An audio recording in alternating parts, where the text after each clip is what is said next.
আর please ইউটিউবে subscribe করুন, ফেসবুকে ফলো করুন। আমার মনে হয় বাংলাতে ক্রিকেট নিয়ে রিভিউ করা চ্যানেল অনেক কম আছে। তো প্লিজ আমরা এগিয়ে এসেছি, তো প্লিজ প্লিজ সাপোর্ট করুন। আপনাদের সাপোর্ট ছাড়া কখনো এই চ্যানেল এগোবে না। এই চ্যানেল আপনাদেরই।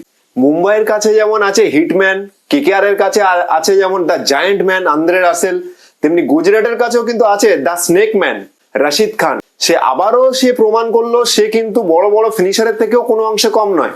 আমরা যখন অনেক ফিনিশারকে নিয়েই কথা বলি, যেমন Andre Russell, Tim David, Hardik Pandya, Rinku Singh, Nicholas Pooran, কিন্তু রশিদ খান লাস্ট দুটো সিজনও যদি দেখা যায় সেখান থেকে কিন্তু এখনো পর্যন্ত গুজরাটের হয়ে খুব ভালো ফিনিশ করে আসছে আর ম্যাচ শেষ করে আসছে।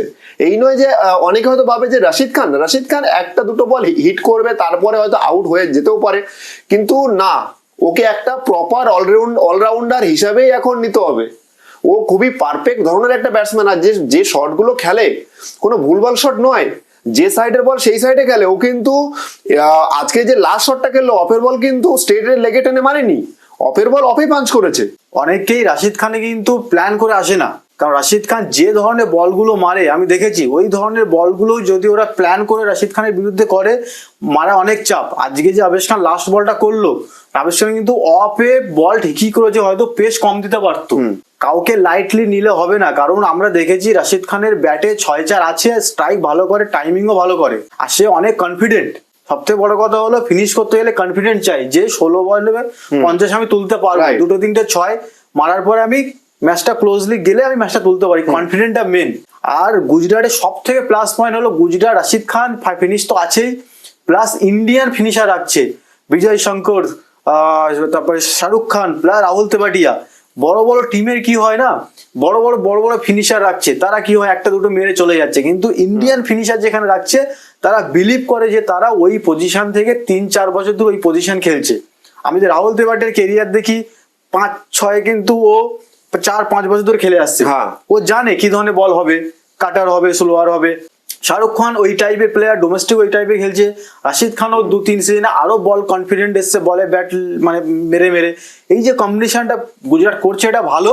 তো অবশ্যই ভীষণভাবে কনফিডেন্ট দেবে যে ডেভিড মিলারের যে অসুস্থ আছে তার পরিপ্রেক্ষিতে যে রাশিদ খান ফিনিশটা করলো অনেকটাই বেটার, কনফিডেন্ট দেবে। আর গুজরাটের সেই একই রকমই দেখা যাচ্ছে যে টপ অর্ডারে কিন্তু স্ট্রাইক রেট ভালো আসছে না, কারণ টপ অর্ডারে যদি এরকম ভাবে খেলা হয় যে টপ অর্ডারে যদি কন্টিনিউ এরকম স্লো খেলতে থাকে, আজকেও যেমন মনে হয়েছিল 190 এগেনস্টে ম্যাথু ওয়েড আসবে আর শুভমান গিল আসবে, সেখানে যদি সাই সুদর্শন আর শুভমান গিল যদি দুজন একসাথে ওপেন করে, শুভমান গিল কিন্তু এই সিজনে সেরকম তাবড়তোড় ফর্মে দেখা যাচ্ছে না, লাস্ট সিজনে যেমন দেখা গেছিল, কিন্তু সেখানে সাই সুদর্শন কিন্তু সেম টাইপের প্লেয়ার, সাই সুদর্শনের স্ট্রাইক রেট নিচে। ম্যাথু ওয়েড আসলে আমার কোথাও না কোথাও মনে হয়েছিল ম্যাথু ওয়েড অ্যাটাক করবে, পাওয়ার প্লে কাজে লাগাবে, যেমন রচিন রবীন্দ্র কাজে লাগাচ্ছে, সুনীল নারায়ণ কাজে লাগাচ্ছে, এরকম কাজে লাগাবে পাওয়ার প্লে। তো ম্যাথু ওয়েডকে এই টিমটা পুরো পারফেক্ট লাগছে। যদি ম্যাথু ওয়েড ওপরে ওপেনে আসে, আমার মনে হয় এই টিমটা কন্টিনিউ খেলানো উচিত, টিমটা খুবই ভালো আছে। অভিনব মনোহর আজকে রান পায়নি, রান পেয়ে যাবে, ভালো প্লেয়ার ফর্মে চলে আসবে। শাহরুখ খান 14 রান করেছে 8 বলে, এটাকে কিন্তু বললে হবে না, 4 বলে 14 করেছে, কিন্তু যে অ্যাটাকটা করেছে প্রথম বলে 6 এসেই, যে 8 বলে 14টা যে ওই আজকে টিমের জেতার পেছনে কতটা ইম্প্যাক্ট সেটাকে দেখতে হবে। একদম ঠিক কথা, ম্যাথু ওয়েড ওপরে আসতে পারে, কিন্তু ব্যাপারটা হলো আমার মতে যে আশিস নেহরা যেটা ভাবলো গুজরাট টাইটান্স, যে সাই সুদর্শন পাওয়ার প্লে গেলেই স্লো হচ্ছে। এই দিকে কি করেছে প্ল্যান গুজরাট, যে সাই সুদর্শন যদি আমি 6 ওভারের মধ্যে ব্যাট করাই তাহলে যদি ফ্লুয়েন্ট খেলতে পারে, প্ল্যান ঠিক আছে, কিন্তু এক্সিকিউটটা হচ্ছে না। ম্যাথু ওয়েড পাওয়ার হিটার, ফিল্ডিং সরে গেলেও মানে কাভারে ফিল্ডিং দূরে গেলেও বার করতে পারবে, কিন্তু সাই সুদর্শনের স্ট্রাইক রেট প্রবলেম হচ্ছে, ফিল্ডার যেই 6 ওভার শেষ হয়ে যাচ্ছে সাই সুদর্শনের স্ট্রাইক রেট 130-এ চলে যাচ্ছে। সেখানে কোথাও একটু অ্যাটাকিং খেলা উচিত, যে হোক না আউট হবে, অ্যাপ্রোচটা একটু ভালো না, ও তো জানে যে ও কন্টিনিউ খেলবে, ও বসার প্লেয়ারও নয়, তাহলে ওকে সেভাবে অ্যাটাকিং গেম খেলা উচিত। আর সব থেকে বড় কথা যে আজকে উমেশ যাদব বা স্পেন্সার জনসন থেকে শুরু করলো, এটা একটা ভালো দিক যে স্পেন্সার জনসন দিয়ে করছে, ভালো দিক, কিন্তু জশুয়া লিটলকে একটু চাই, কারণ ওর হাতে মানে ওপেনিং এ বোলার, ফাস্ট বোলারের ওর সুইং আছে, কাটার সবকিছুই আছে, ওপেনিং এ জশুয়া লিটল আর উমেশ যাদবের সঙ্গে অনেকে বলে উমেশ যাদব এক্সপেন্সিভ আসছে, কিন্তু উমেশ যাদবকে ডেথ ওভার করানো উচিত নয়। একটু প্ল্যানটা একটু ভালো করুক যে উমেশ যাদব ভালো বোলার, ডেথ ওভারের জন্য নয়।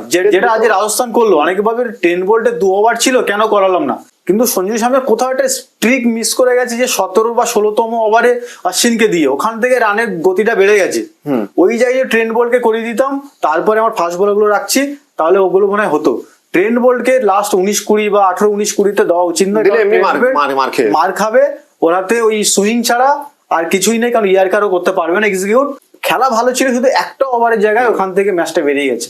তাছাড়া রাজস্থানের টিম কমপ্লিট লাগছে, ভালো খেলেছে, ম্যাচটা ডিউটা কম পড়েছে বলে ম্যাচটা জিতে গেল, না হলে ম্যাচ ভীষণ চাপের ছিল। হ্যাঁ, মানে যদি ডিউ পড়তো তাহলে আমার মনে হয় রাজস্থান অনেক আগেই হেরে যেত এই ম্যাচটা, কারণ বল গ্রিপ হচ্ছিল ভালো লাস্ট পর্যন্ত। রাজস্থানের পুরো কোয়ালিটি সব ঠিক আছে, bowling line up, batting line up, মানে সবকিছু ওদের ভালো। শুধু জাস্ট দুটো প্লেয়ার ফর্মে আসলে এই টিমকে হারানো আমার মনে হয় খুবই খুবই টাফ। বড় বড় টিমের পক্ষে হারানো চাপ হয়ে যাবে যদি জশ বাটলার আর জয়সওয়াল ফর্মে চলে আসে। আর আজকের চয়েসটা ভালো ছিল, নান্দ্রে বার্গারের জায়গায় কেশব মহারাজকে 2 ওভার করেছে, যদি 1-2 ওভার আরো করাতে পারতো, অপশন এতই বেশি যেহেতু করাতে পারেনি। কিন্তু as a captain Sanju Samson দারুণ পারফরমেন্স করছে। গত বছর বা তার আগের বছর যেভাবে 1-2 ম্যাচ খেলার পরে 4-5টা ম্যাচ ব্রেক নিত, এবার যে কন্টিনিউয়াসলি রান করছে, অরেঞ্জ ক্যাপের জন্য যাচ্ছে। রিয়ান পারাগ আমরা বলেছিলাম অসাধারণ 4টে ম্যাচ বা 5টা ম্যাচ যেই খেললো, মানে দারুণ, মানে পুরো মানে কি কমপ্লিট লাগছে। সেই রিয়ান পার্ককে কিন্তু দেখা যাচ্ছে না, যে মাঠের মধ্যে বিহু ডান্স করা, অ্যানিমেটেড থাকা, খুব এই রিয়ান পার্ককে মনে হচ্ছে না খুব সুজবুজ, মানে খুবই একটা ম্যাচুরিটি, খুব শান্ত ভাবছে গেম নিয়ে সেরকম। আর যে আজকে যে রিয়ান পার্ক যে শট গুলো খেলছিল, প্রত্যেকটা শটে যখন 6 মারছে, যে ব্যাট থেকে যে আওয়াজ আসছে, কেউ কোনো অন্ধ মানুষ যদি ক্রিকেট দেখে আওয়াজ শুনে বলে দেবে এটা 6 কিংবা 4। রিয়ান পারাগ, আমি বলে দিলাম রিয়ান পারাগ 1.5 বছরের মধ্যে ইন্ডিয়ার হয়ে ডেবিউ করবেই করবে, কারণ ওই ধরনের ট্যালেন্ট প্লেয়ার খুব তাড়াতাড়ি, মানে খুব দিন তার মানে বাইরে থাকে না, ইন্ডিয়ার টিম অবশ্যই যাবে।